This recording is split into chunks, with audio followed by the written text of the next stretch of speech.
Hey everyone! Before we really get into today's topic, if you could just take a quick moment to subscribe, turn on those notifications, give this explainer a like, and maybe drop a comment below, that would be amazing.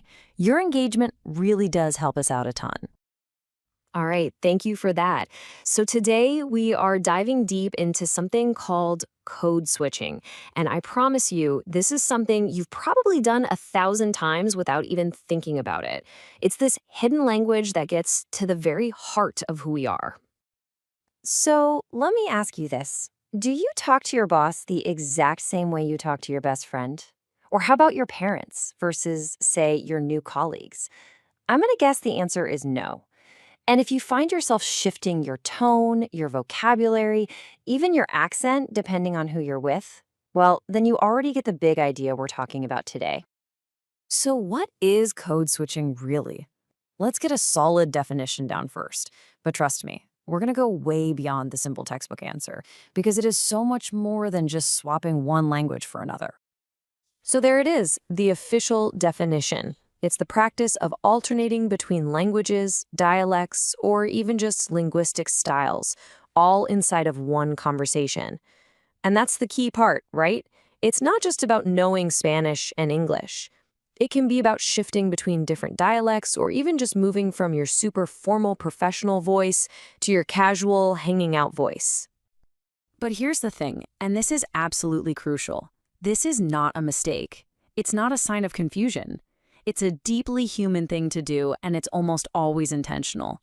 It's a skill, a tool that we use to navigate our social lives. And that's a perfect lead-in to our next point. Let's look at how code switching actually works as a strategic tool.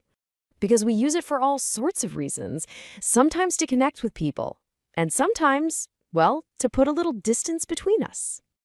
Yeah, it's really two sides of the same coin. On the one hand, you've got inclusion. You might switch to a shared slang or a dialect to build a connection, to create a feeling of community. It's like a secret handshake that says, hey, you and I, we're on the same team. But then there's the other side, exclusion. People can switch to a language someone else doesn't understand to create a private conversation, right in the open. It's a way to draw a line in the sand. And this is where things get really, really interesting. Because now we're getting to the heart of it all. The connection between the words we choose, who we are, or who we want to be, and the power dynamics all around us. It gets personal. I love this quote from the source material. We don't simply choose words, we choose selves. Just let that sink in for a second. Every single time you choose how to phrase something, you're also choosing which version of yourself you want to present in that exact moment. It's an act of identity. You know what I'm talking about, right? You might use a more formal, buttoned-up style at work because you want to sound professional and authoritative. But then with your family or your closest friends, you switch to a totally different style, one that's built for jokes, for warmth, for intimacy. Each code unlocks a different part of who you are. Now, for a lot of people, especially if you've grown up in a multilingual or multicultural home, this constant back and forth can create something called double consciousness. It's this feeling of always being aware of two different worlds, two different sets of rules and expectations. And it can make you wonder, which voice is the real me? And we have to be honest here. It's not always a totally free choice. Sometimes you code switch because you feel like you have to. It's about accommodating others, about changing the way you naturally speak just to fit in or to be taken seriously at work or at school. And when only one way of speaking is seen as correct or professional, it can push other ways of speaking to the margins. Okay, so we've talked about the pressure, but let's flip the script for a second, because there is a whole other side to this. Let's look at code switching as a form of art, as a creative and powerful modern skill. So let's tackle a big myth head on.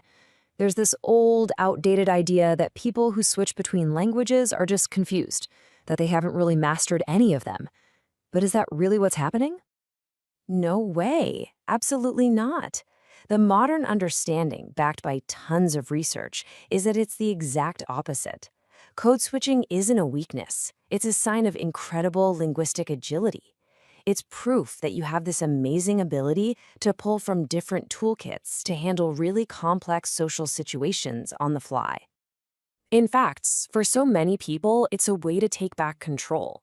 It's an act of creativity, mixing and matching words to say something that one language alone just can't express. You can think of it as a form of resistance, too. A way of saying, nope, I'm not going to just pick one box. My identity is bigger than that.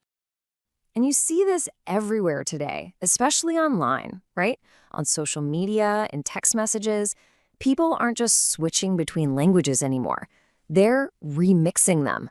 They're blending languages, internet slang, memes, emojis, all of it, to create these brand new hybrid ways of communicating that perfectly capture our digital world. So, after all of that, what's the big takeaway here? What does this all tell us about who we are?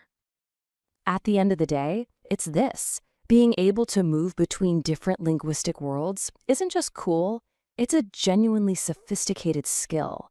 It's a cognitive and cultural superpower, and it's something that we should really value and celebrate. So, to sum it all up, we've seen that language is both incredibly personal and intensely social. We've learned that our identity isn't fixed, it's this constant negotiation we're all doing. And finally, we've seen how language is one of the best tools we have, not just to show the world who we are, but to figure that out for ourselves. So, I want to leave you with this final thought. Code switching just goes to show that we all contain multitudes, right? We all have these different identities inside of us. So the question I have for you is this. Your language is a powerful tool. How are you using it to shape your world? Thanks for watching. Please don't forget to subscribe, turn on the notification bell, like, and leave a comment to support the channel.